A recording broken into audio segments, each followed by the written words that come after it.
વર્ષ 2022 થી ગુજરાતમાં ગ્રામ પંચાયતોની ચૂંટણીઓ ડ્યુ છે.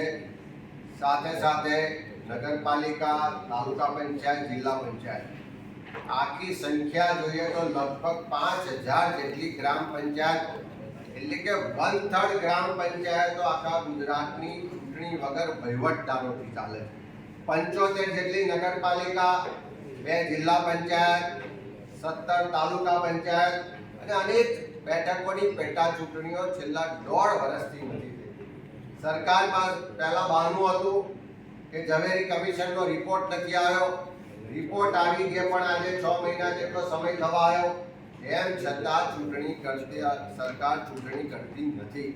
કાયદાની નિયમોની જોગવાઈ મુજબ 6 મહિનાથી વધારે વહીવટદારનું શાસન ના રાખી શકાય, પણ 1.5 વર્ષનો સમય થયો. સરકારને હવે ફાવટ આવી ગઈ છે કે ચૂંટાયેલા પ્રતિનિધિઓ વહીવટ ના કરે, પણ સરકારના મળતિયા માનીતા વહીવટદારોથી સરકારને શાસન ચલાવવું. આજે આખા ગુજરાતમાં વહીવટદારોનું શાસન હોય એવું પ્રસ્થાપિત થઈ ચૂક્યું. વર્ષ 2022 થી ગુજરાતમાં ગ્રામ પંચાયતોની ચૂંટણીઓ ડ્યુ છે. સાથે સાથે નગરપાલિકા, તાલુકા પંચાયત, જિલ્લા પંચાયત આખી સંખ્યા જોઈએ તો લગભગ 5000 જેટલી ગ્રામ પંચાયતો, એટલે કે 1/3 ગ્રામ પંચાયતો આખા ગુજરાતની ચૂંટણી વગર વહીવટદારોથી ચાલે છે. 75 જેટલી નગરપાલિકા, 2 જિલ્લા પંચાયત, 17 તાલુકા પંચાયત અને અનેક બેઠકોની પેટા ચૂંટણીઓ છેલ્લા 1.5 વર્ષથી નથી થઈ. સરકારમાં પહેલા બહાનું હતું કે ઝવેરી કમિશનનો રિપોર્ટ નથી આવ્યો. રિપોર્ટ આવી ગયા પણ આજે 6 મહિના જેટલો સમય થવા આવ્યો, એમ છતાં સરકાર ચૂંટણી કરતી નથી. કાયદાની નિયમોની જોગવાઈ મુજબ 6 મહિનાથી વધારે વહીવટદારનું શાસન ના રાખી શકાય, પણ 1.5 વર્ષનો સમય થયો. સરકારને હવે ફાવટ આવી ગઈ છે કે ચૂંટાયેલા પ્રતિનિધિઓ વહીવટ ના કરે, પણ સરકારના મળતિયા માનીતા વહીવટદારોથી સરકારને શાસન ચલાવવું. આજે આખા ગુજરાતમાં વહીવટદારોનું શાસન હોય એવું પ્રસ્થાપિત થઈ ચૂક્યું છે. અમે વારંવાર સરકારને વિનંતી કરી છે, માંગણી કરી છે કે આ પ્રજાના ચૂંટાયેલા પ્રતિનિધિઓ દ્વારા જ વહીવટ થવો જોઈએ. આ વહીવટદારોના વહીવટથી ભ્રષ્ટાચાર વધ્યો છે, લોકોની હાલાકી વધી છે, વિકાસના કામો સ્થગિત થઈ ગયા છે. જે પંચાયતી રાજ વ્યવસ્થાનો હાર્દ હતો એ ખતમ થઈ ચૂક્યો છે. પણ સરકારને માનીતા વહીવટદારોથી વહીવટ કરવામાં મજા આવે છે, ફાવટ આવી ગઈ છે.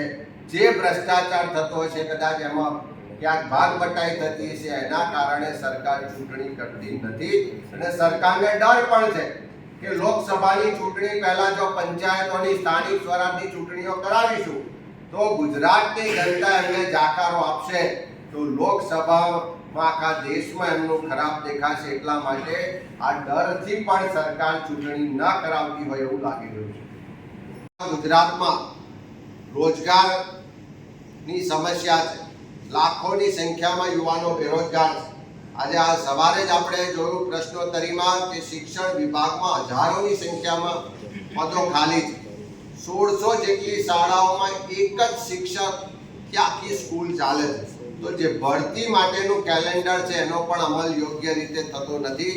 એના માટે પણ પૂરતું બજેટ ફળવાવું જોઈએ.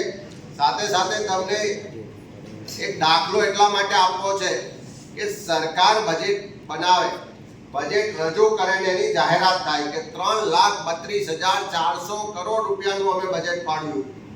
આટલી મોટી રકમનું બજેટ ફાળવ્યું એવું ગૌરવ પણ લે, પણ ખરેખર હકીકત શું થાય છે? અને એક જ 2 દાખલા લઈએ તો શ્રમ રોજગાર વિભાગની વાત કરીએ તો 21-22 ને 22-23 2 વર્ષના આંકડા લઈએ તો આ 2 વર્ષમાં જે સરકારે બજેટમાં જોગવાઈ કરી એ 3,339 કરોડની જોગવાઈ કરી. એની સામે જ્યારે એકચ્યુઅલ એ વિભાગને નાણાં વિભાગ તરફથી ફાળવણી થાય તો એમણે 2,871 કરોડની ફાળવણી કરી. એટલે જોગવાઈ કરતા જે ફાળવણી કરી એ 467 કરોડ રૂપિયા ઓછી કરી. અને એમાંથી જ્યારે ખર્ચ થયો, એના હિસાબો થયા તો ફાળવણીમાંથી પણ 188 કરોડ રૂપિયા ઓછા વાપર્યા. આ એક જ વિભાગનો દાખલો છે. આવા બીજા વિભાગનો પણ દાખલો લઈએ તો દરેક વિભાગમાં જે ફાળવણી કરવામાં આવે છે, ગ્રામ વિકાસ હોય, પશુપાલન વિભાગ હોય, ઉદ્યોગ વિભાગ હોય, જળસંપત્તિ વિભાગ હોય, ગ્રામ વિકાસથી લઈને શ્રમ રોજગાર વિભાગ, બધા વિભાગોમાં મહેસૂલ બધા એના તમે આંકડા જોશો તો બજેટમાં રકમ મોટી ફાળવવામાં, જાહેરાત મોટી થાય, ફાળવણી એનાથી ઓછી થાય, ખર્ચ એનાથી ઓછો થાય અને ફરી સરકાર વાહવાહી લે કે અમે ખૂબ મોટી રકમ ફાળવી. પણ આ તમામ તથ્યો પુરાવાથી સરકારની પોલ ખુલ્લી પડી ગઈ છે. આજે આ બજેટની ચર્ચાથી સ્પષ્ટ ફલિત થાય છે કે આ સરકાર ગામડા વિરોધી સરકાર છે. ગામડા તૂટવા માટે આ સરકારની નીતિ ને નિયત જવાબદાર છે. આ સરકાર એસસી, એસટી, ઓબીસી, માઇનોરિટી, ગરીબો વિરોધી સરકાર છે. આ સરકાર ખેડૂત અને ખેતી વિરોધી છે. આ સરકારે ગ્રામ વિકાસ પ્રત્યે જે ઓરમાયું વર્તન રાખ્યું છે એના કારણે ગામડા તૂટી રહ્યા છે, બરબાદ થઈ રહ્યા છે, શહેરીકરણ વધી રહ્યું છે. ત્યારે આ સરકારનું જે બજેટ આજે રજૂ થયું ને ચર્ચા થાય છે એના પરથી સ્પષ્ટ થાય છે કે સરકાર સબકા સાથ સબકા વિકાસ માટે નહીં પણ મુઠ્ઠીભર લોકોના વિકાસ માટે કામ કરી રહી છે. સભામાં વર્ષ 2024-25 ના અંદાજપત્રની ચર્ચા પરથી એટલું સ્પષ્ટ થઈ આવે છે કે આ રાજ્યની સરકાર દ્વારા જે આ વર્ષ માટે 3,32,465 કરોડનું જે બજેટ બનાવવામાં આવ્યું, આ બજેટ પૈકી 48,980 કરોડ તો ફક્ત કર્મચારીઓના પગારમાં ખર્ચ થવાના છે. 26,400 કરોડ રૂપિયા જે નિવૃત્ત કર્મચારીઓ છે એના પેન્શનમાં ખર્ચ થશે.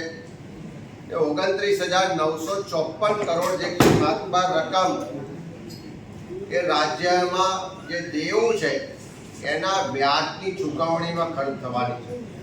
એટલે આમ જોવા જઈએ તો કુલ બજેટના 30% જેટલી રકમ ફક્ત પગાર, પેન્શન અને વ્યાજમાં ખર્ચ થવાની છે. રાજ્ય સરકારનું વર્ષ 2023-24નું જે અંદાજપત્ર હતું એ મુજબ રાજ્યનું દેવું 3,77,362 કરોડ હતું. આજે એક વર્ષ પછી વર્ષ 2024-25નું જે અંદાજપત્ર રજૂ કરવામાં આવ્યું અને એમાં જે દેવાનો અંદાજ આપવામાં આવ્યો છે મુજબ 4,26,380 કરોડનું દેવું આ વર્ષે થવા જઈ રહ્યું છે. એટલે ગત વર્ષની સરખામણીમાં ગણીએ તો 50,000 કરોડ રૂપિયાનું દેવું વધવા જઈ રહ્યું છે. કદાચ ગુજરાતના લોકોને રાહતો આપવા માટે દેવું વધાર્યું હોત તો આવકાર્ય હોત, પણ સરકારના ઉત્સવો, તાઇફા, મહોત્સવો, મેળાવડા અને જાહેરાતોમાં જે કરોડો રૂપિયા ખર્ચ થાય છે એનો ભોગ ગુજરાતની જનતા બની રહી છે. દરેક બાળક આજે દેવું લઈને જન્મી રહ્યું છે. આજે બજેટ પરથી એટલું સ્પષ્ટ થઈ ચૂક્યું છે કે નાણામંત્રીશ્રીએ બજેટ પ્રવચનમાં એમ કીધું કે ગુજરાતમાં શહેરો તરફ દોટ વધી છે. વર્ષ 2047 સુધી ગુજરાતમાં 75% વસ્તી શહેરોમાં વસતી હશે એવું સરકાર જ કહે છે. અને એનાથી સ્પષ્ટ થાય છે કે આ સરકારની નીતિ અને નિયત બંને ગુજરાતના ગામડા તૂટી જાય, ખાલી થઈ જાય અને શહેરીકરણ વધે તરફની. અને એનો પુરાવા રૂપે જોઈએ તો સરકારે જે ગ્રામ વિકાસ વિભાગને પૈસા ફાળવવા જોઈએ, એટલે કે ગામડામાં સારા રસ્તા બને, સારી પાણીની સુવિધા બને, સારા આવાસો બને, રોજગારીની તક મળે, સારી શિક્ષણ વ્યવસ્થા હોય, સારી આરોગ્યની વ્યવસ્થા હોય તો લોકો ગામડા છોડીને શહેરોમાં ના જાય. પણ આજે ગામડામાં તમામ વ્યવસ્થાઓનો અભાવ હોવાને કારણે લોકો શહેરો તરફ વળ્યા. અને એનું કારણ છે કે સરકાર જે બજેટ ફાળવે છે ગામડા માટે, ગ્રામ વિકાસ માટે ઓછું ફાળવે. આખા નેશનલની એવરેજ જે બધા રાજ્યો જોઈએ તો એવરેજ ગણીએ તો બજેટના 5% રકમ આખા દેશમાં એવરેજ ગ્રામ વિકાસ માટે ફળવાય છે. પણ ગુજરાતમાં બજેટના ફક્ત 2.9% રકમ ફળવાય છે. આપણા કરતા તો ઝારખંડમાં 13.9% ફળવાય છે, બિહારમાં 10% ફળવાય છે, રાજસ્થાનમાં 7% ફળવાય છે, વેસ્ટ બેંગોલમાં 6% ફળવાય છે, આંધ્રપ્રદેશમાં 6% ફળવાય છે. પણ ગુજરાતમાં ગામડાના વિકાસ માટે, ગામડાના લોકોની સુવિધા માટે ફક્ત બજેટના 2.9% વપરાય. એ જ રીતે ખેતી માટે, ખેડૂતો માટે પણ આ સરકાર અન્યાય કરી રહી છે. આખા દેશની એવરેજ જોઈએ તો જે કૃષિ વિભાગ માટે બજેટ ફળવાય એ કુલ બજેટના એવરેજ દેશની જોવા જઈએ તો 5.9% બજેટ ફળવાય છે, જ્યારે ગુજરાતમાં ફક્ત 5% બજેટ ફળવાય.